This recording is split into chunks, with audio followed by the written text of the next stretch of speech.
Hello, and welcome to the Minnesota Reflux and Heartburn Center.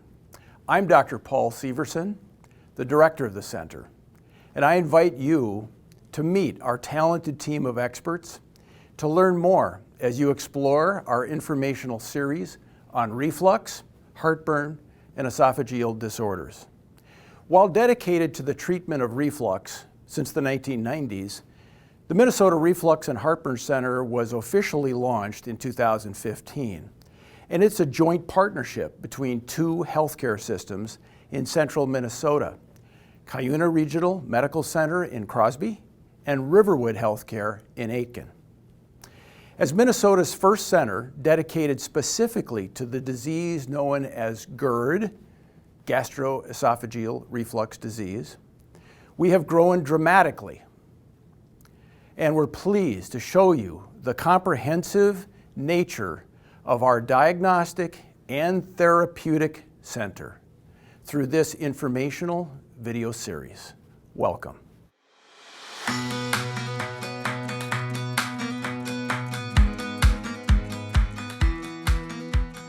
I would like to welcome you to the Minnesota Reflux and Heartburn Center. I'm Leah Carlson. I am the program director and the patient clinical navigator at the Cuyuna Regional Medical Center location. I'm glad you could join us. The patient experience at the Minnesota Reflux and Heartburn Center would typically begin with an initial intake conversation with the clinical patient navigator to explore the patient's perspective of their symptoms. The comprehensive nature of an evaluation at the Reflux Center may be very different from what patients have encountered in the past, and we feel it's important for them to have a full understanding of what to expect and how to prepare for the evaluation. Most evaluations are completed within one day, consisting of consultation with the reflux specialist and the initial diagnostic panel of esophageal motility study, EGD, and a pH evaluation. And all the services are provided at the same campus with reflux dedicated team members. Our goal is to support patients in making informed decisions regarding their health based on clear and accurate clinical information. And now it is my pleasure to introduce Don Harsey, the patient care navigator at the Riverwood Healthcare location. Hi, I am Don Harsey, registered nurse, clinical navigator here at the Minnesota Reflux and Heartburn Center. Today I'm going to walk you through our intake process. As the first point of contact for those with reflux and heartburn symptoms, we help make the intake process simple and easy. We will meet with the patient on the phone, in person, or virtually to discuss their reflux symptoms and review their history. Each patient receives an individualized plan of care. Patients are often scheduled with the reflux specialist for a consultation and a comprehensive reflux evaluation. We strive to assure the diagnostic and treatment process is comfortable and convenient for the patients and their families. We are the point of contact throughout the evaluation process and beyond. We invite you to give us a call today to discuss your reflux symptoms so you can enjoy living life again.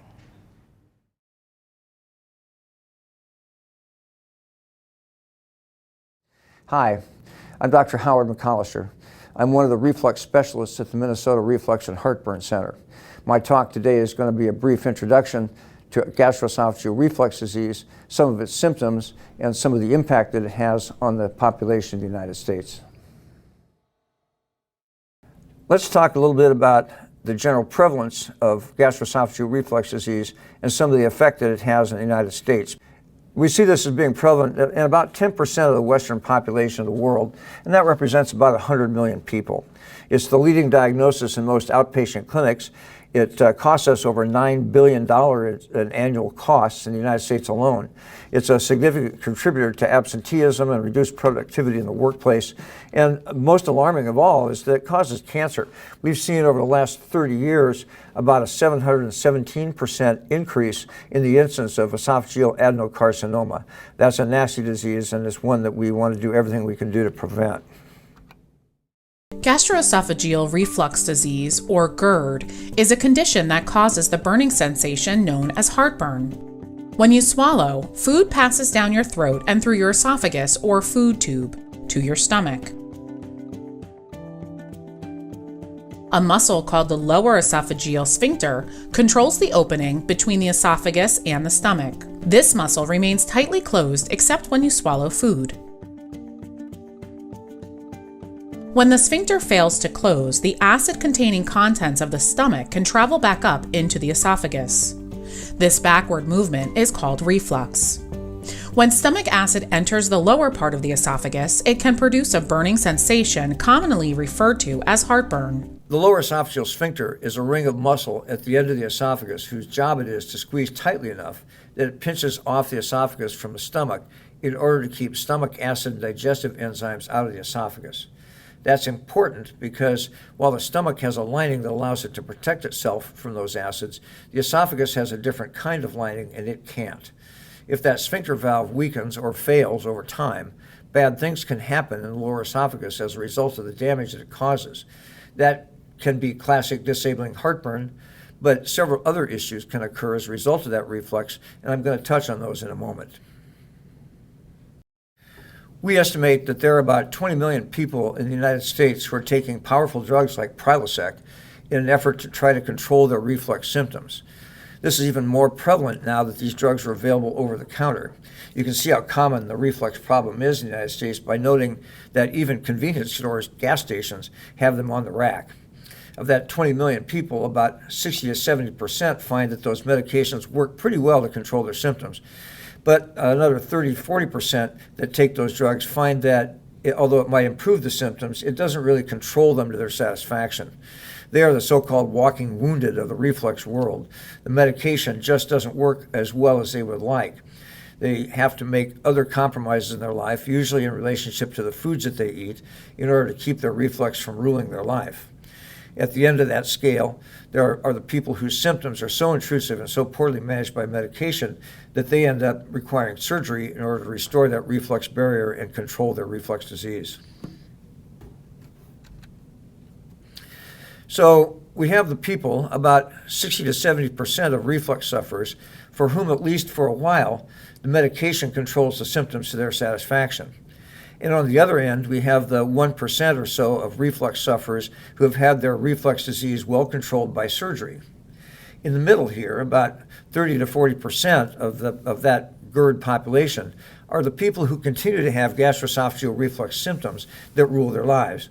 This is where today's well-trained and knowledgeable reflux specialists, such as we have here at Minnesota Reflux and Heartburn Center, try to focus our efforts, controlling the reflux symptoms in people who otherwise have poorly controlled gastroesophageal reflux disease. Despite the medications, it continues to rule their lives, and we want to help those people. As I mentioned, the body has a natural barrier whose job it is to stop stomach acids from refluxing back into the esophagus. That has two components, the lower esophageal sphincter and the supporting pressure from the opening in the diaphragm that the esophagus goes through on its way to the stomach. That's called the esophageal hiatus. Reflux occurs when either or both of these two components are too weak, working together to keep stomach acids in the stomach where they belong. The weak sphincter muscle is easy to understand, but let me take a moment to explain hiatus hernia. That's a condition where the opening of the diaphragm weakens to the point where it no longer can keep the stomach completely in the abdominal cavity, and part of it slips upward inside the chest. That's a very common problem. Many people have hiatus hernia, but the problem comes in when that lower esophageal sphincter valve is displaced upward too. In many cases, that will further impair the ability of the lower esophageal sphincter to do its job, and it will prevent people from keeping stomach contents in the stomach. That reflux then can represent the symptoms of reflux disease. The question, I guess, that we always ask is, why is the lower esophageal sphincter weak? Why does that reflux barrier fail? Well, it does run in families. There's no question. We see this in families. The lower esophageal sphincter shortens over time, and especially with a full stomach, obesity, and pregnancy. The lower esophageal sphincter can weaken over time as we age, so this is a more common problem as we get older.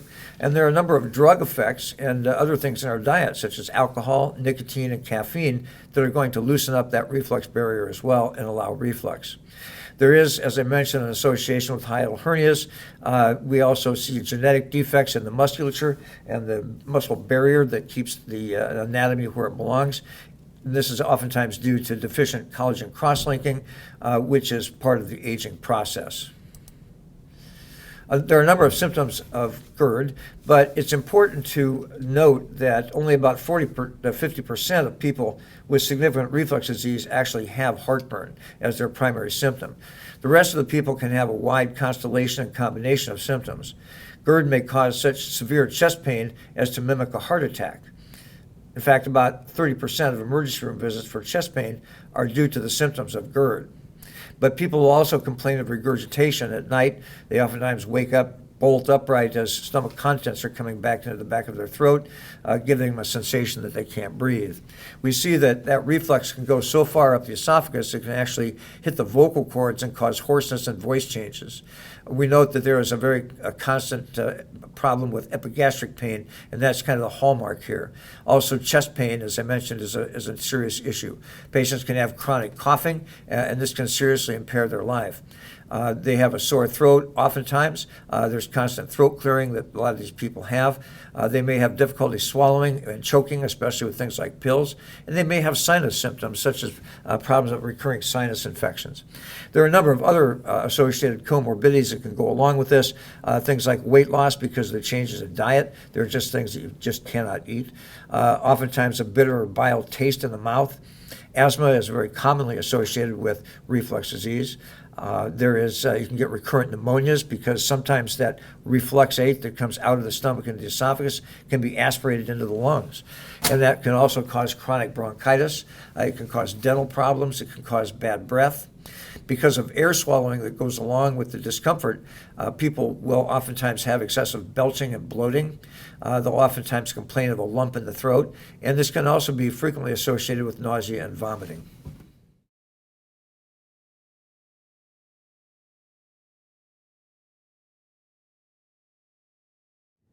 Hello, my name is Dr. Andrew Lovett. I'm one of the surgeons at the Minnesota Reflux and Heartburn Center, and it's my pleasure to talk to you about the complications of gastroesophageal reflux disease. We know from discussions with our patients and practitioners that GERD can significantly affect our patients' quality of life. It often leads to poor quality of sleep, reduced work productivity, and dietary compromises to avoid symptoms. There's also concern for the lifetime consequences of GERD, including the long-term effects of GERD medications. Long-term complications from GERD can cause changes at the lower end of your esophagus. In this slide, you see images of severe erosive esophagitis or inflammation of the lower esophagus and strictures or scarring. This can lead to trouble swallowing over time. One of the most concerning findings we find with gastroesophageal reflux disease is the development of Barrett's esophagus. This is a precancerous lining that develops over time to combat the symptoms of gastroesophageal reflux disease. It's caused by chronic exposure to stomach contents. This will occur in up to 15% of people with gastroesophageal reflux disease, and unfortunately can often blunt the symptoms so that they think the reflux disease has gone away. This does lead to up to a 40% time risk of esophageal cancer and is responsible for the 717% increase in esophageal cancer we've seen in recent studies. The key to managing Barrett's esophagus is to first identify it and then monitor it and hopefully eradicate it using techniques such as ablation or simply burning that portion of the liner away. We'd like to establish this before it turns to cancer. Esophageal cancer is the most dreaded outcome of gastroesophageal reflux disease. It's the sixth most common cause of cancer death worldwide, and there's an estimated 20,000 new cases in the U.S. every year alone. We've seen a dramatic rise in this cancer over the last 25 years, up to 717%. The reasons behind that are unclear. On this slide, you can see the epidemic of esophageal cancer. This graph portrays the epidemic over the course of the last 40 years.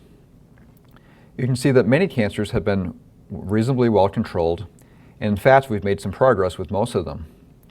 Esophageal cancer, on the other hand, has had an exponential rise, almost 720% over the course of the last 40 years.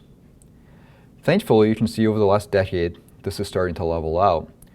However, the mechanisms and causes behind this are still unclear.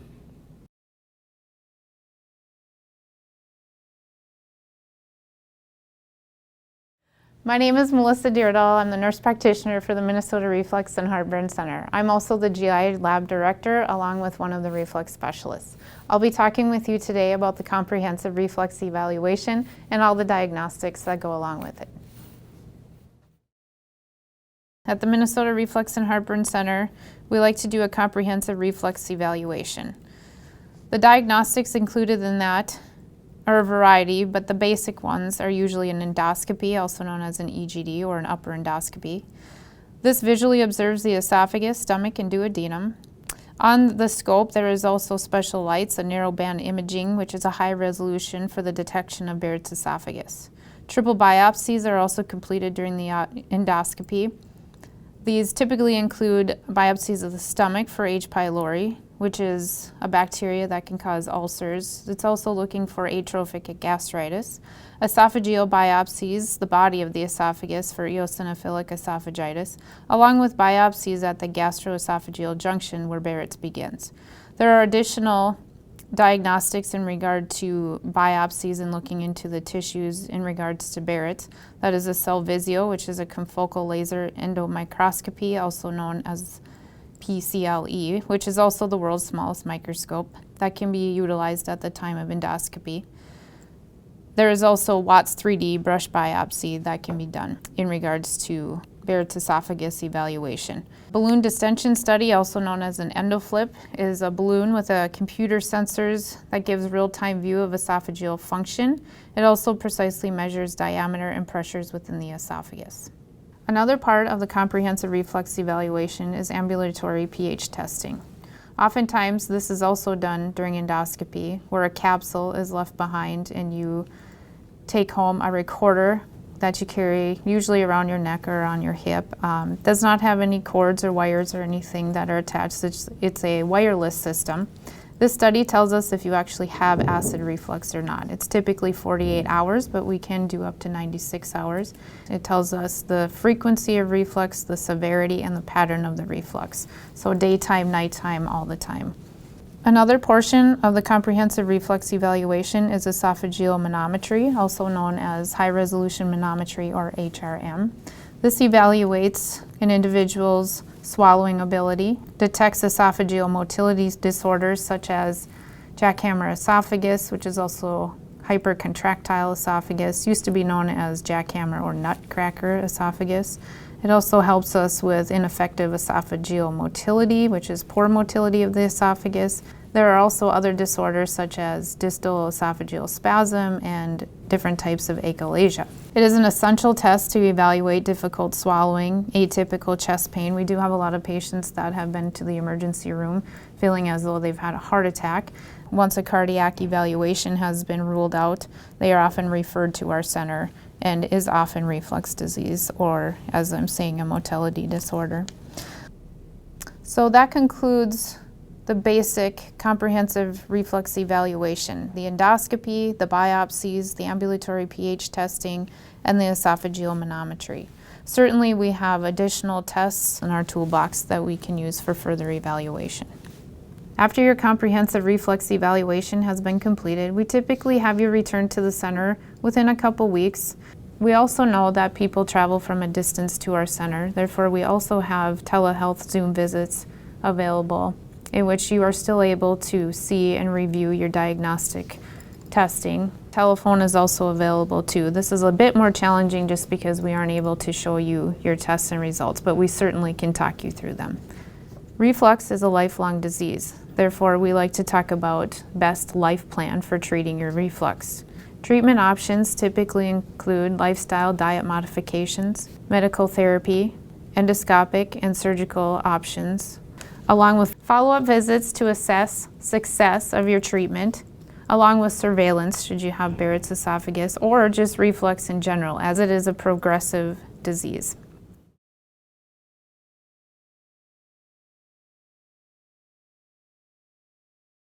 Hi, my name is Gina Shimmick. I'm a dietitian at the Minnesota Reflux and Heartburn Center. Today we're going to discuss diet and lifestyle modifications for acid reflux. There are a couple of non-medical ways to treat symptoms of acid reflux through diet and lifestyle modifications. One of the first things we can work on is weight loss, especially for those with a BMI over 30. This can help reduce symptoms of acid reflux by lessening the pressure on the abdomen. We can also discuss how to avoid foods that can trigger flare-ups of acid reflux and what appropriate substitutes in your diet would be. The foods you see listed here are commonly associated with acid reflux. Other diet modifications include eating multiple small meals per day versus 3 large meals to reduce pressure on the stomach and not eating too close to bedtime. Hi, my name is Megan Perpich and I'm a registered dietitian here at the Minnesota Reflux and Heartburn Center. Together we would work on non-medical treatment options through diet and lifestyle modifications to help relieve your acid reflux symptoms. The lifestyle modifications we would discuss include smoking cessation. We would talk about ways to reduce stress, such as eating in a calm, stress-free environment, which helps eat more slowly, staying upright while eating and after meals, elevate your bed at night when you sleep. You can do this by using blocks to prop your head 6 to 8 inches or by using a medical bed. Note that propping a pillow is not recommended and pillow wedges are discouraged. We would talk about wearing loose-fitting clothes to avoid additional pressure on your abdomen, and lastly, work to incorporate or continue with regular exercise. This can also help you achieve a healthy weight loss or weight maintenance. If you find that non-medical treatment options do not help relieve your acid reflux symptoms, continue to work with your specialist to further develop a plan for you.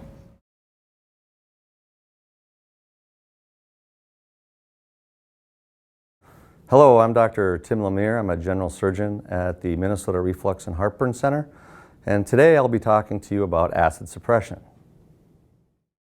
Medical treatment options. This includes acid suppression. They either buffer or they decrease the acid production. Antacids are buffers that neutralize, coat, and soothe your stomach. These include things like Maalox, Mylanta, and Tums. This can also have an effect on the reflux or heartburn you may be feeling. H2 blockers are medications that reduce the acid production, but these can be 60% ineffective in some patients. H2 blockers include drugs like Zantac, which is currently off the market, and we do not recommend using it at this time, Pepcid, and Tagamet.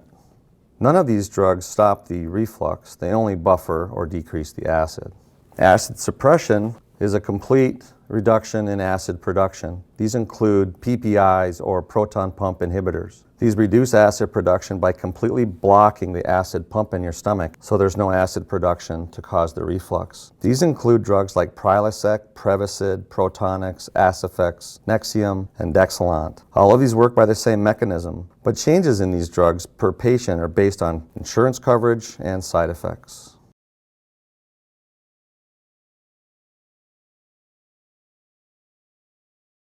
Hi, my name is Dr. Sean Roberts, and I'm one of the general surgeons and foregut surgeons here at the Minnesota Reflux and Heartburn Center. Today I'm going to be talking with you about what happens after you've completed your initial workup and what are the different medical therapies for you.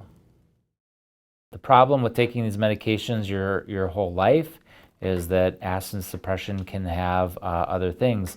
Probably the biggest thing is that people develop breakthrough symptoms. So while you're taking medications, you might be taking it once a day, but get breakthrough symptoms in the afternoon or evening. Some of those breakthrough symptoms require taking a second dose or again, adding an additional therapy. As you can see, some people will require taking additional medications fairly frequently, several times a week even. And again, as we approach double dose therapy or adding additional therapies, that's when we start talking about failure of management. What we also know about reflux medications is they don't stop reflux. They are heartburn medications and they can help the symptoms. They typically decrease the amount of acid that is produced in the stomach, and so the content that is coming up from the stomach into the esophagus is not as acidic, and so a lot of times they help with symptoms, but they don't actually stop anybody from refluxing. They just change what the reflux is, so they mask the symptoms. And again, Most of these medications, as they were trialed and did FDA approval, they were approved for up to a couple of weeks, and most of the time the package insert will say that. So they were never really designed or indicated for long-term, lifelong use. We do see people that are on these medications for years and sometimes even decades, but we do always have those conversations with people about some of the long-term side effects that lead to being on these medications long periods of time.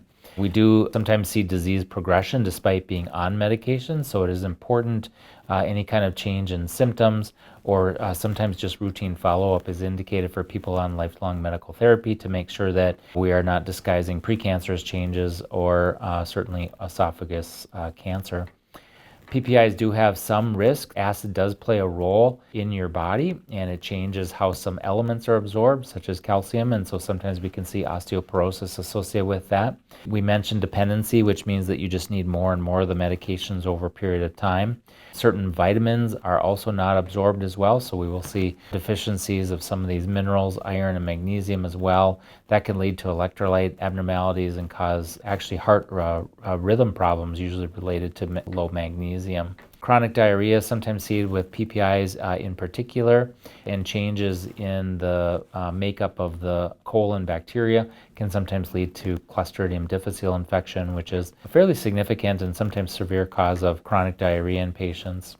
We will see kidney troubles with the PPIs in particular as well, reaction with various types of medications that you might be on, increased infection risk, particularly for hospitalized patients associated with PPI use, and there's even been some association with dementia and stroke. So these are all conversations that we have with people, and that's part of the individualized therapy that needs to be done.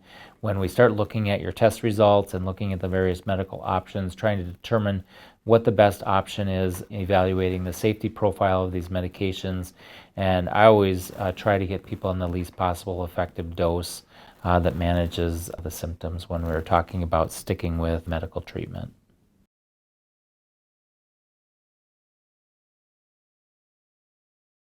Today I'll be talking to you about the incisionless, minimally invasive procedure called the Stretta procedure.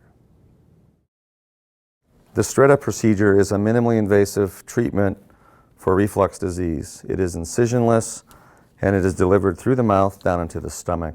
The Stretta procedure is an outpatient procedure and there are no incisions. We use conscious sedation or general anesthesia depending on the patient. The procedure lasts approximately 1 hour and you go home the same day of the procedure. Most patients return to normal activities the next day. It is much less costly than open surgery and much less expensive than a lifetime of medications. It is a good, safe alternative for high-risk patients as well. The Stretta catheter is flexible. It has a soft, rubbery tip. It monitors temperature and impedance during the procedure itself. It has irrigation and suction, and we place it over a guide wire. The catheter is connected to a computer module that monitors the temperature and automates the radio frequency delivery and automates the shutoff. This picture shows the Stretta catheter in place at that lower esophageal sphincter, or some people call it the flapper valve. With a balloon inflated, these tiny needles come out into the muscle, and a treatment zone is completed at 1 of 6 levels. The computer heats up these needles and is automatically shut off at the proper time, and afterwards these muscles will thicken or become hypertrophic, and that causes that valve to get thicker and reduce your acid reflux disease. The procedure can be summarized by placement of the catheter, treating multiple sites of the lower esophageal sphincter or that flapper valve that causes the reflux. Heating these up increases the thickness of the muscle and augments the barrier to reflux. Results show significant percentage of patients are able to discontinue their medications and all heartburn meds. Improvements in heartburn and good patient satisfaction with regard to reflux. Esophagitis resolved in 74% of the patients. Regurgitation is eliminated in about half of patients. No significant adverse effects. Results improve over time out to 12 months, and repeat procedures may be performed if necessary.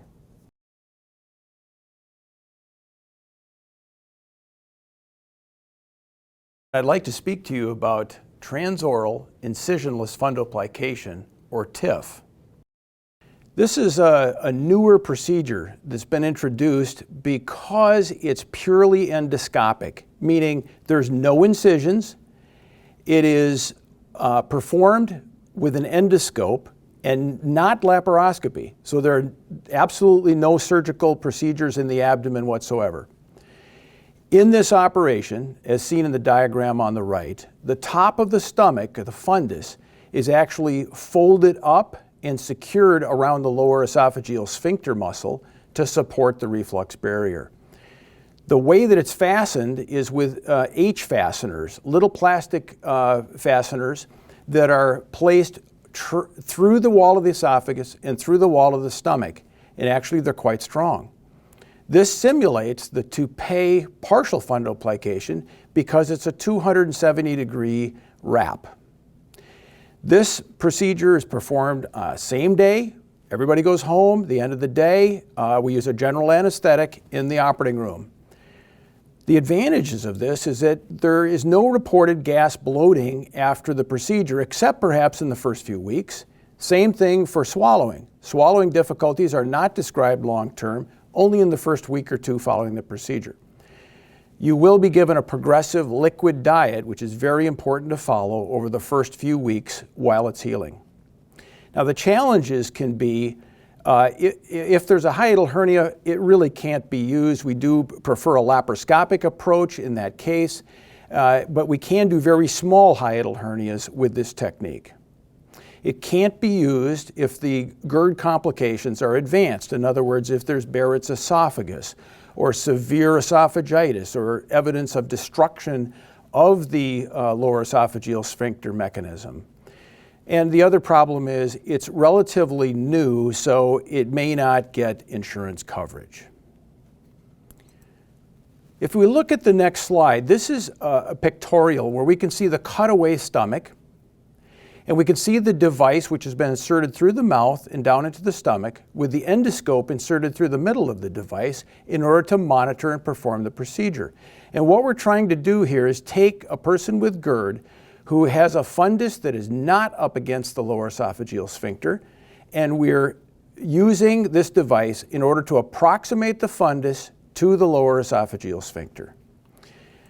In these diagrams, we are able to see that the device, after pulling the fundus down in, fires these little H fasteners. We fire about 20 of them, and here's a picture of what it looks like afterwards. A beautiful nipple-like valve created that stops reflux.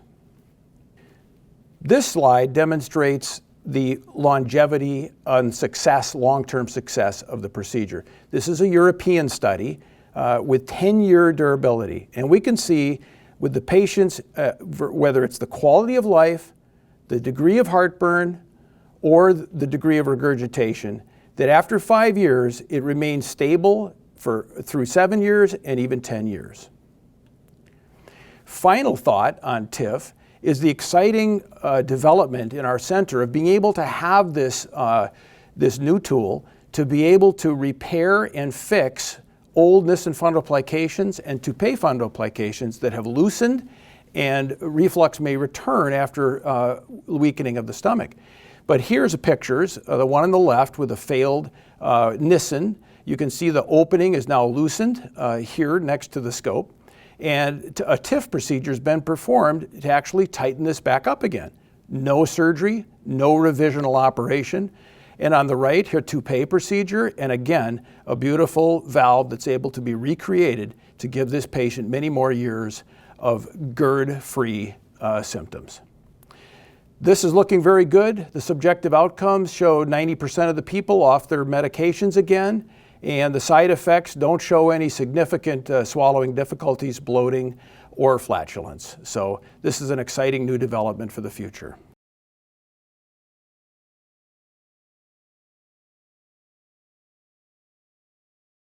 The LINX magnetic sphincter augmentation procedure is another that's offered at the Minnesota Reflux and Heartburn Center.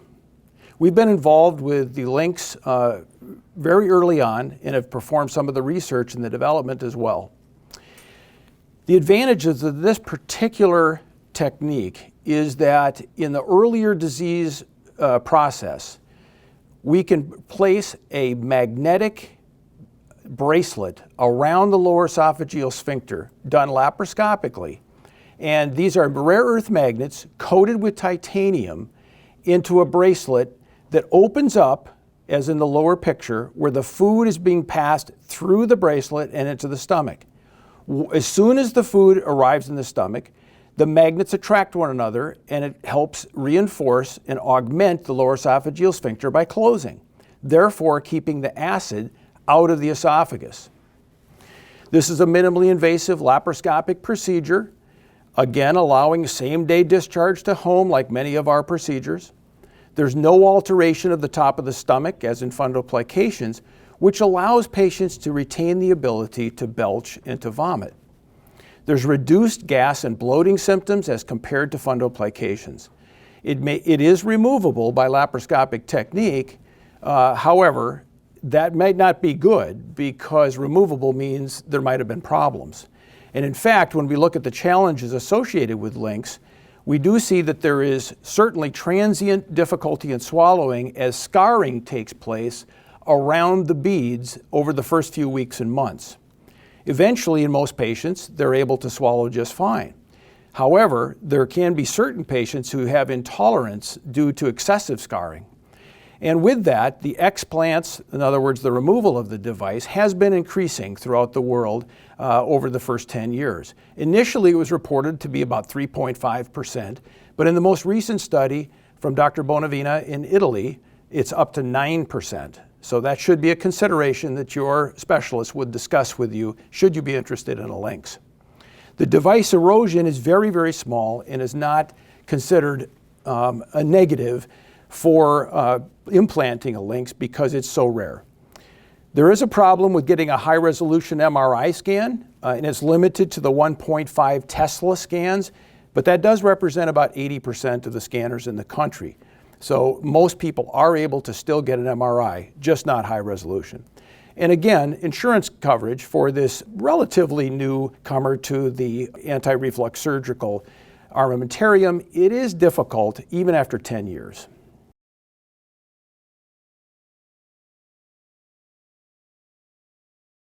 We're going to talk today a little bit about some of the surgical options for the treatment of reflux disease. Many of the surgical options for treatment of reflux disease revolve around reinforcing or augmenting that lower esophageal sphincter. We don't necessarily need to tighten it up, but we want to prevent it from loosening. The gold standard for the treatment of reflux disease has always been Nissen fundoplication. As you can see in the graphic here, that's a complete wrap where we use the stomach to actually reinforce that lower esophageal sphincter.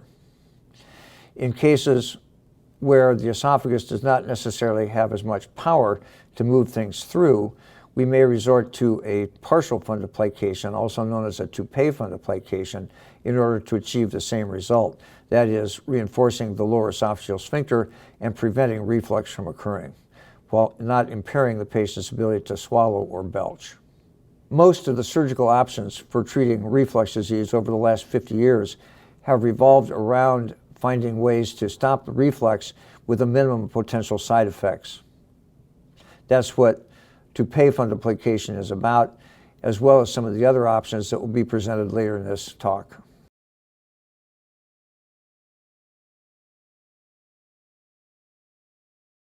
What we're going to do today is talk with you about one of the surgical options called the gastric exclusion.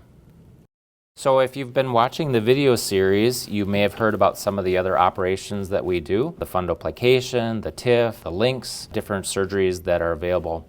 Part of the comprehensive reflux evaluation is looking at all your information and deciding what operation is going to work best for you. And this is one of the surgeries that people often end up choosing along with their surgeon, depending upon some of the factors that come up in their workup. We discovered that this is a good reflux operation a little bit by accident because we are also a bariatric or weight loss center. And so we do a lot of gastric exclusions. Of course, in that setting, we call that a gastric bypass. And that's one of the operations that's done for weight loss. But what we discovered over the years is that oftentimes as we were seeing people in the clinic in follow-up after their weight loss surgery, we realized in discussing things with them that we were curing a lot of reflux along the way. Also, as we'd done operations such as fundoplication, the Nissen or the toupee, and people needing revisions, sometimes the revision ultimately ended up as a gastric bypass as a therapy. And so we started using it as a revision operation as well. This has become more of a standard operation now for people who have an elevated BMI. And what we learned over the years also is that some people are not a good candidate for a TIF or a fundoplication or a LINX because of their BMI. Typically a cutoff for that is a BMI more than 30, but it typically also depends a little bit on your body distribution. People that have a BMI more than 35 are really not very good candidates for fundoplication or LINX because of the increased abdominal pressure on their abdomen, pushing that hernia repair, causing stress on that or causing stress on the fundoplication and contributing to increased reflux. So the Roux-en-Y gastric bypass or the gastric exclusion ends up being a therapy for that. So with the gastric exclusion, what we're really doing is disconnecting the source of the acid from the esophagus. When we do a gastric bypass, the first part of the gastric bypass is dividing the stomach into an upper pouch, which ends up being about the size of a golf ball, and then the lower part of your stomach, which of course excludes 90+% of the acid, and that acid ends up going downstream through the small intestine instead of going up into the esophagus. Of course, we can't just leave a blind pouch near the esophagus, so we bring up a loop of small bowel, and that loop of small bowel is called a Roux limb, based on the surgeon that first described it.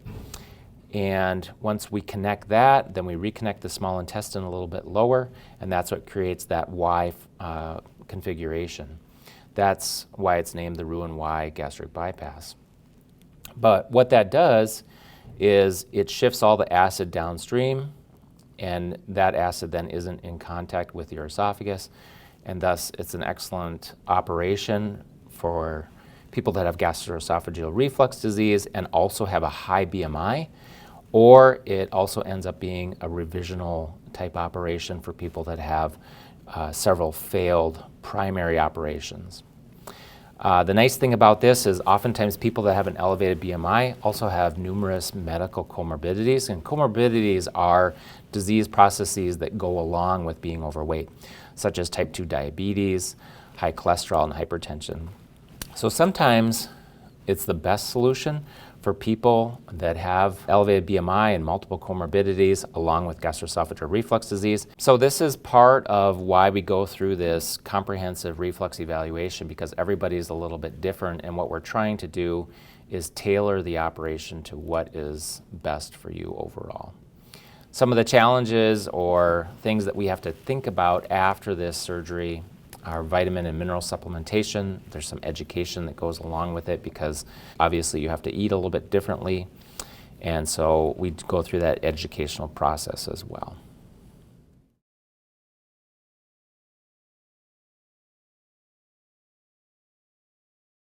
Today I'll be talking to you about robotic surgery as it applies to gastroesophageal reflux disease.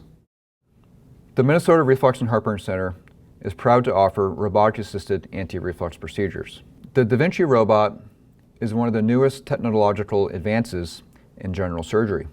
It allows for the surgeon to see through a 3D view that allows for better depth perception and manipulation of tissue. Wristed instruments are used to increase surgeon dexterity. Perhaps the biggest factor is surgeon autonomy.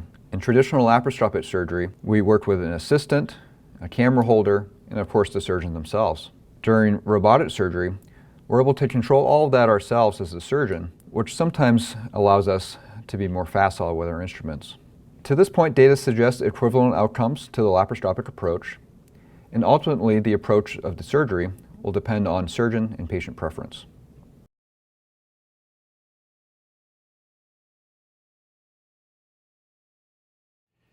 If you have arrived at the conclusion that you might be suffering from GERD or swallowing difficulties, we encourage you to investigate and consider a comprehensive evaluation as described in this informational video series.